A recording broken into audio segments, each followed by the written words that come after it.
Mon enfant devient agressif, c'est de ma faute?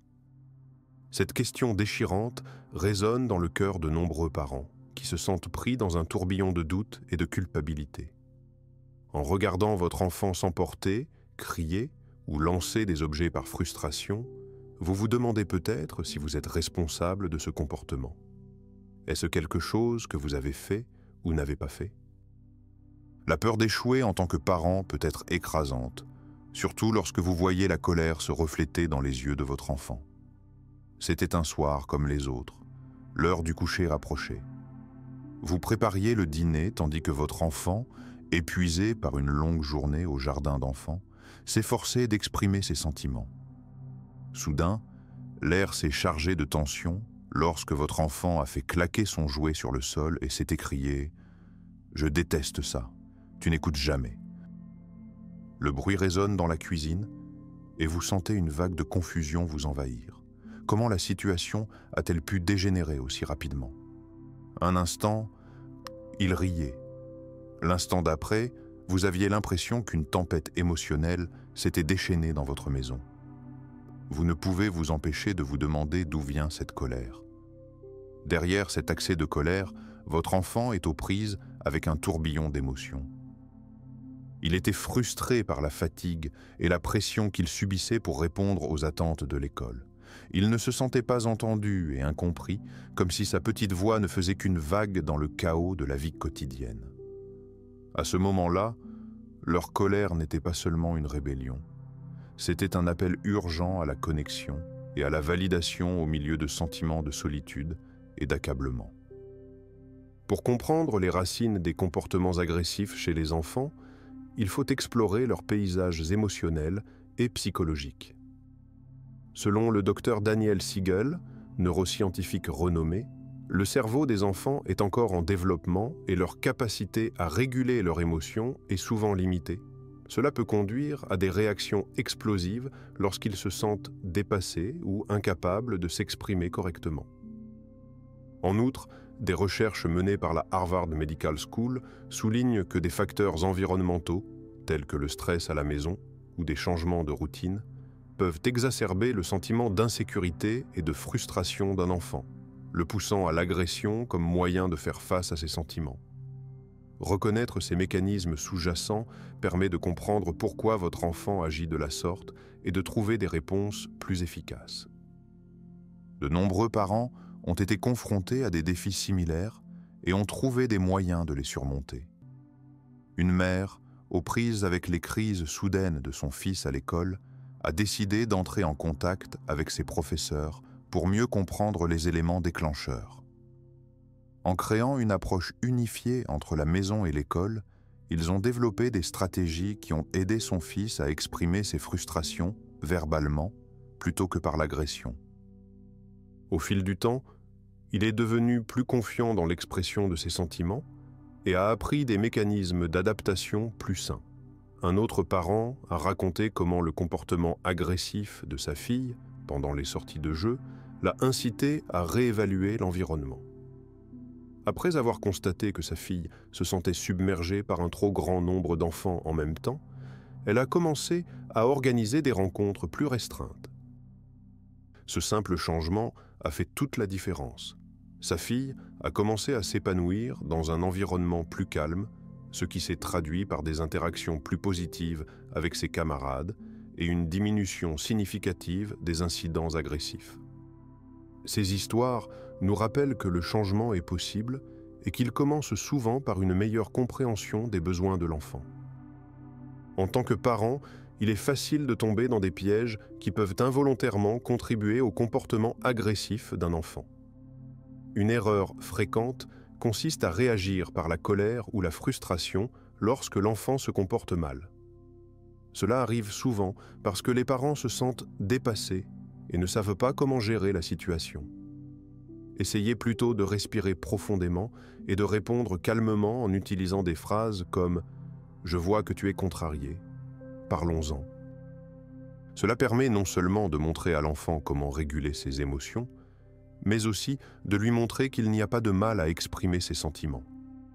Une autre erreur fréquente consiste à qualifier l'enfant de mauvais ou de méchant. Cette étiquette peut créer une prophétie qui se réalise d'elle-même, l'enfant se sentant indigne et incompris. Une meilleure approche consisterait à se concentrer sur le comportement plutôt que sur l'enfant. Dire des choses comme « cette action n'était pas acceptable » au lieu de l'étiqueter négativement. En séparant le comportement de l'identité de l'enfant, vous favorisez un environnement dans lequel il peut apprendre et grandir sans honte. Enfin, de nombreux parents négligeant l'importance d'une routine et de limites cohérentes. En période de stress ou de changement, ils peuvent assouplir les règles en pensant que cela atténuera la pression exercée sur leur enfant. Or, cette incohérence peut être source de confusion et d'insécurité pour les petits.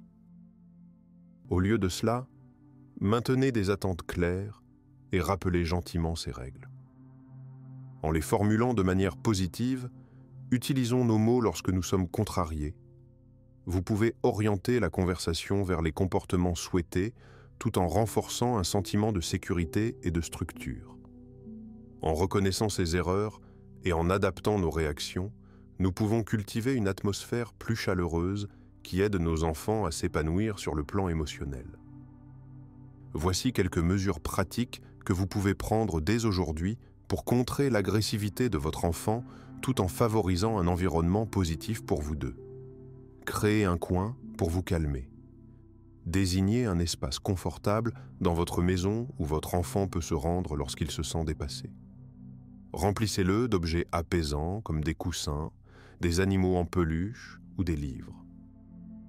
Encouragez-le à utiliser cet espace lorsque les émotions sont trop fortes. Respirez profondément ensemble. Apprenez à votre enfant des exercices de respiration simples. Par exemple, compter jusqu'à 3 en inspirant profondément, puis en expirant lentement, peut l'aider à reprendre le contrôle dans les moments intenses. Faites-en un jeu amusant en faisant semblant de gonfler un ballon ensemble. Donnez l'exemple de l'empathie en action. Partagez ouvertement vos propres sentiments. Si vous êtes stressé ou contrarié, expliquez-le à votre enfant en utilisant un langage adapté à son âge. Cela lui montre qu'il est anormal d'exprimer ses émotions et l'aide à apprendre l'empathie en comprenant les sentiments des autres. Créez un tableau des sentiments. Créez un tableau visuel présentant diverses émotions et les expressions faciales correspondantes. Encouragez votre enfant à indiquer ce qu'il ressent tout au long de la journée, ce qui favorise la littératie émotionnelle et lui permet de communiquer plus facilement ses sentiments. Réservez du temps de qualité chaque jour. Consacrez au moins 10 à 15 minutes par jour à des moments individuels avec votre enfant, en pratiquant une activité qu'il aime. Cela permet de renforcer votre lien et de favoriser les interactions positives. Encouragez la résolution de problèmes. En cas de conflit, guidez votre enfant dans la recherche de solutions plutôt que d'intervenir immédiatement en tant que figure d'autorité. Posez-lui des questions telles que « Que penses-tu que nous pourrions faire différemment la prochaine fois ?» Cela leur permet de réfléchir de manière critique à leurs actions. Félicitez votre enfant pour son comportement positif. Prenez votre enfant en flagrant délit de bonne conduite et reconnaissez ses efforts. Qu'il s'agisse de partager ses jouets ou d'utiliser des mots au lieu de frapper, les compliments spécifiques renforcent les actions positives et les encouragent à répéter ces comportements. En intégrant ces étapes à votre routine quotidienne, vous pouvez créer un environnement stimulant qui favorise la croissance émotionnelle tout en vous aidant, vous et votre enfant, à traverser plus efficacement les moments difficiles. Voici quelques questions fréquemment posées par les parents face à l'agressivité d'un enfant, ainsi que de brèves réponses pour vous aider à y voir plus clair. Que se passe-t-il si mon enfant crie ou fait des crises de colère ? Il est important de se rappeler que les cris et les crises de colère sont souvent l'expression d'une frustration ou d'une incapacité à exprimer ses sentiments. Dans ce cas, essayez de rester calme et donnez-lui l'espace nécessaire pour s'exprimer.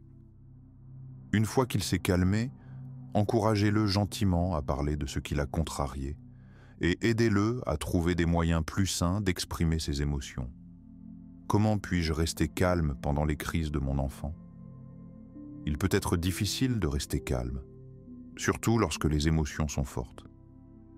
Une technique efficace consiste à pratiquer soi-même des exercices de pleine conscience ou de respiration profonde. Les techniques d'ancrage, comme se concentrer sur sa respiration ou compter à rebours, peuvent vous aider à garder votre sang-froid, ce qui vous permet de réagir de manière réfléchie plutôt qu'impulsive. Dois-je discipliner mon enfant en cas de comportement agressif?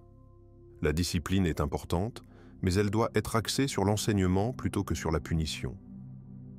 Au lieu de réagir uniquement par des conséquences, profitez de ces moments pour discuter des sentiments et des comportements acceptables. Expliquez-lui pourquoi certaines actions ne sont pas appropriées et cherchez ensemble d'autres réponses qu'il pourra utiliser à l'avenir. En répondant à ces préoccupations communes, vous vous sentirez mieux armé pour faire face aux situations difficiles, tout en favorisant la compréhension et l'épanouissement de votre dynamique familiale. Imaginez qu'un jour, vous vous trouviez dans un moment de paix avec votre enfant, où au lieu de l'agressivité, vous avez des conversations ouvertes, pleines de compréhension et d'amour. Imaginez votre enfant en train de partager ses sentiments sans crainte de représailles, sachant qu'il peut s'exprimer en toute sécurité. Cette vision n'est pas un rêve lointain. Elle est réalisable grâce à la patience, à l'empathie et à des efforts constants. Alors que vous vous embarquez dans ce voyage de compréhension et de croissance, posez-vous la question suivante. Quels sont les petits gestes que je peux poser aujourd'hui pour entretenir une relation plus compatissante avec mon enfant? Chaque choix que vous faites a le potentiel de construire des ponts entre vous et votre enfant, en favorisant un environnement où vous pouvez tous les deux vous épanouir.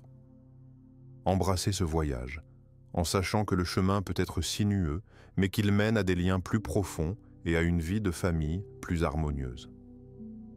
Soyons d'accord. Être parent n'est pas une question de perfection. C'est un voyage fait d'erreurs, d'émotions et d'apprentissage. C'est pourquoi je vous invite à parcourir ce chemin ensemble. Abonnez-vous à la chaîne pour obtenir des conseils pratiques, du soutien et de l'inspiration pour élever vos enfants. Ensemble, nous pouvons mieux nous comprendre et mieux comprendre nos enfants, afin de les aider à grandir heureux et confiants. Rejoignez notre communauté, où l'expérience de chaque parent compte, et naviguons côte à côte dans cette aventure enrichissante.